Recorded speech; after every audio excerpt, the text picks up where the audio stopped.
Halo semuanya, Assalamualaikum warahmatullahi wabarakatuh. Perkenalkan, nama saya Uswatun Kasana Sunanta, kelas 4404 dengan NIM 670 420 4041. Di sini adalah tugas besar dengan mata kuliah Manajemen Human Capital. Oke, saya Uswatun Kasana Sunanta ingin menganalisis tentang studi kasus PT Jabagarmindo dengan perusahaan Uniqlo. Sebelum itu, saya akan menjelaskan tentang perusahaan Fast Retailing. Ini merupakan perusahaan brand pakaian yang terkenal di Indonesia maupun di luar. Nama perusahaannya itu adalah Uniqlo. Uniqlo adalah perusahaan yang berasal dari Jepang yang bergerak pada bidang perencanaan produk, produksi, dan distribusi pakaian kasual. Uniqlo merupakan singkatan dari Unique Clothing yang didirikan oleh seorang pengusaha yang bernama Tadashi Yanai. Sebelum saya menjelaskan tentang isu permasalahan pada perusahaan tersebut, saya ingin menjelaskan tentang manajemen sumber daya manusia atau disingkat dengan MSDM adalah pemanfaatan sejumlah individu secara efisien dan efektif serta dapat digunakan secara maksimal untuk mencapai tujuan organisasi atau perusahaan. Manajemen sumber daya manusia ada berbagai bentuk kesalahan yang sering terjadi. Yang pertama adalah tidak jelasnya informasi mengenai data karyawan, lalu menganggapnya remeh pada pelatihan sumber daya manusia.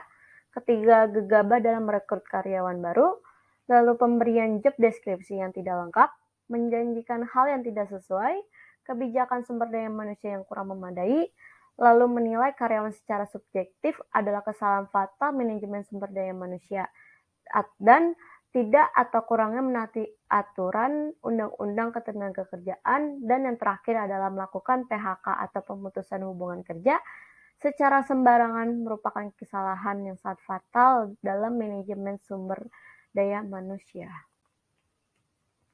Sebelum saya membahas kronologi dalam permasalahan itu, di sini ada munculnya sebuah isu dalam sebuah perusahaan yang tidak dapat diprediksi sebelumnya. Oleh sebab itu, perusahaan diminta untuk selalu siap mengatasi isu-isu yang memungkinkan dapat membuat perusahaan tersebut menjadi krisis. Penanganan isu oleh perusahaan ini beragam. Hal ini sangat berkaitan seberapa besar potensi isu yang muncul tersebut mempengaruhi perusahaan atau organisasi tersebut. Nah, oke, kita langsung ke topiknya. Isu permasalahan dalam perusahaan Uniqlo dengan PT Jabagarmindo. Yang pertama adalah PHK atau pemutusan hubungan kerja secara sepihak tanpa adanya informasi. Jadi pada akhir-akhir ini terdengar kasus yang sangat kurang mengenakan yang dilakukan oleh perusahaan fashion tersebut. Pelanggaran itu adalah pemutusan hubungan kerja secara sepihak tanpa adanya informasi yang diberikan oleh pihak perusahaan kepada para pekerjanya. Selain itu, mereka juga tidak membayar gaji atau tidak memberikan pesangon kepada para pekerjanya yang telah diputus kontrak kerjanya. Oke, di sini ada pihak yang terlibat dalam permasalahan studi kasus ini. Yang pertama adalah perusahaan Uniqlo. Perusahaan Uniqlo itu ada Tadashi Yanai yang perannya menjadi pendiri perusahaan Uniqlo. Lalu ada karyawan dari perusahaan Uniqlo maupun perusahaan PT Jabagarmindo. Lalu PT Jabagarmindo ini ada salah satu pekerja di perusahaan terbuka Jabagarmindo ini yang ada Warni dan Yayat. Next, selanjutnya saya akan menjelaskan tentang kenapa salah satu pekerja Jabagarmindo ini melakukan demo terhadap perusahaan Uniqlo. Jadi gini, kronologinya itu adalah tahun 2015, pemutusan kontrak terjadi sekitar 2.000 orang yang mayoritas adalah pekerja perempuan setelah penutupan pabrik Jabagarmindo yang sangat mendadak. Dampak dari pemutusan kontrak secara sepihak tersebut juga dialami oleh pekerja yang berasal dari Indonesia, yaitu Warni dan Yayat yang saya tadi sebutkan di pihak yang terlibat. Lalu keduanya merupakan pekerja dari Jaba Garmindo ini tidak membayarkan gaji karyawan karena adanya pemutusan kontrak oleh Unico. Jadi Jaba Garmindo ini adalah pemasok utama pada perusahaan Unico. Jadi Warni dan Yayat ini tidak membayar gaji kepada pegawai atau karyawannya, atau bisa dibilang PHK atau pemutusan hubungan kerja dikarenakan tidak ada pemasok dari perusahaan Unico.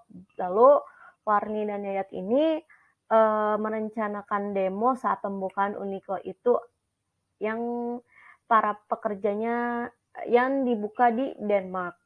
Jadi para pekerja tersebut menuntut kepada Uniqlo agar memberikan kejelasan terhadap gaji yang tidak dibayarkan kepada para pekerjanya.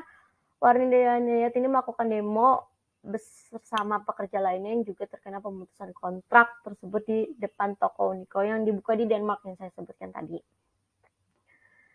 Jadi Warni dan Yayat ini tuh merencanakan demo saat pembukaan Uniqlo.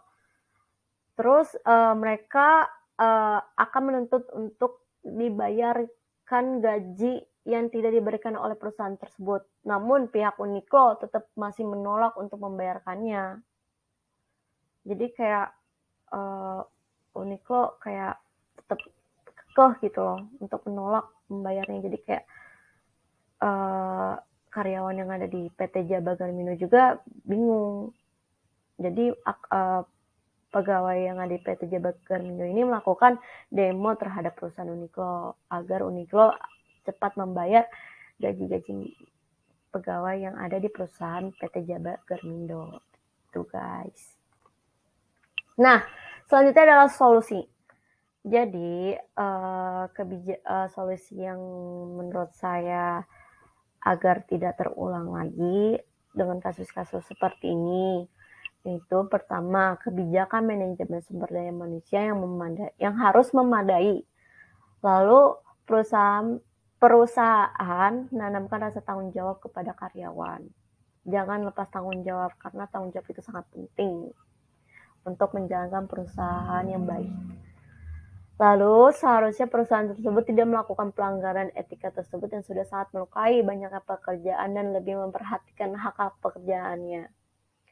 Jadi perusahaan itu harus juga memperhatikan pegawai-pegawainya dan karyawannya agar karyawan tersebut bisa betah kerja di situ dan nyaman dan bisa dan para pekerja yang ada di PT tersebut akan lebih semangat jika para petinggi lebih memperhatikan karyawan-karyawannya.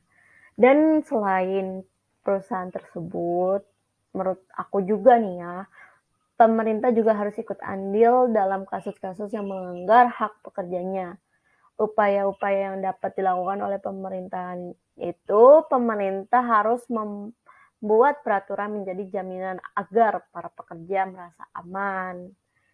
Jadi biar tidak ada perdemoan di Indonesia ini gitu. Jadi kayak udahlah ribut-ributnya gitu loh. Jadi kayak harus perusahaan juga harus menaati peraturan-peraturan dan pemerintah juga harus tegas terhadap peraturan-peraturan tersebut juga. Lalu pemerintah melakukan tindak-tindakan terhadap perusahaan yang melakukan pelanggaran terhadap pekerja dengan memberikan sanksi ataupun bahkan bisa mencabut izin perusahaan tersebut. Jadi di akhir presentasi yang saya berikan kepada kalian, yang terakhir adalah kesimpulan. Kesimpulan dari kasus tersebut ini adalah PHK atau pemutusan hubungan kerja massal terjadi karena perusahaan tidak mampu lagi menggaji para karyawannya. Ini adalah salah satu faktor terjadinya PHK atau pemutus hubungan kerja. Hal ini terjadi karena kurangnya pemasukan atau tidak adanya investor yang dapat menyelamatkan keuangan perusahaan. Sebaiknya perusahaan tidak melakukan PHK atau pemutusan hubungan kerja dengan cara perusahaan meminimalisirkan pengeluaran perusahaan dan penyesuaian jam kerja dapat menjadi salah satu cara meminimalisirkan pengeluaran gitu. Jadi kayak perusahaan lebih ditekanin lah meminimalisirkan pengeluaran perusahaan. Jadi kayak harus pinter-pinter juga nyari karyawannya, ngerekrutnya, terus dari perusahaannya juga harus bertanggung jawab, terus juga harus memperhatiin karyawan-karyawan tersebut agar karyawan-karyawan tersebut juga nyaman kerja di situ dan memberikan kekuatan yang semangat dan agar betah deh karyawan tersebut gitu loh. Jadi sekian dari saya Usapin Kasana Sunanta. Terima kasih atas perhatiannya. Wassalamualaikum warahmatullahi wabarakatuh. Bye bye.